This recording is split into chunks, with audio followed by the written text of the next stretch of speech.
at some point in my life, I'm gonna marry Shane Wilson. This is the person I'm supposed to be with. This is just, he's the one. I don't know. What kind of sweethearts are we? Nerd camp sweethearts. Nerd camp sweethearts. It's more enduring bond comes from that, you know, than high school. Hi, I'm Jess Manners. Hi, I'm Shane Wilson. And this is the story of how we met.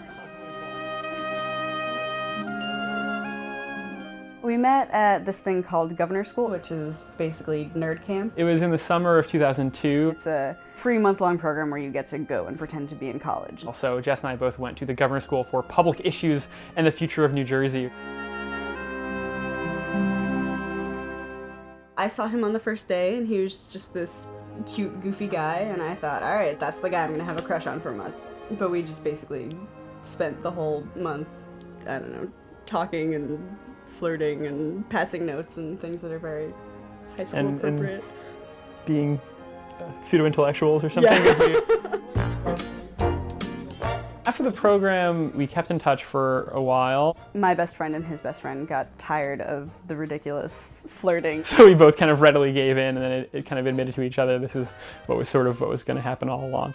I didn't want to date him during high school. I sort of figured what would happen is we would start dating and then it would just fizzle and then I'd lose my best friend, and I didn't want to risk that. And so I was just really nervous our first date, but I remember we were sitting on the couch and our knees touched and I was sort of like, okay. This is okay. This is okay. Not so much this is okay, but like this is different. Like this is okay. Like we don't have to stop this from happening. Yeah. The knees may touch.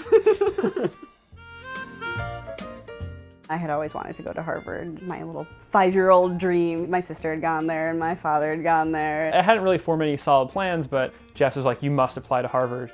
And I kind of thought like, oh, I don't know, like it's hard to get into. And so we both applied early decision, and it was really tense. But there was a possibility our relationship was gonna face this kind of horrible turning point, fork in the road thing very early on. But we both got in early, so that worked out. It worked out.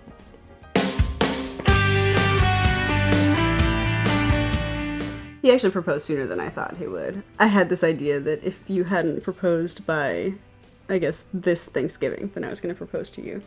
How embarrassing. I know. I nipped that in the bud. Jane wants a detailed breakdown of the ceremony. It was actually a week before my birthday, and I was at my parents' house. They have this front door, and I decided it was more official and kind of seemly if I would go there, so I rang the doorbell. Which was weird because, I mean, we've been together for so long that there's no need for that formality, and normally he'd just come around the back. So I went to open the door, and before he even had a chance to say hi, I said, Jess, will you marry me? And I was sort of like, what? What?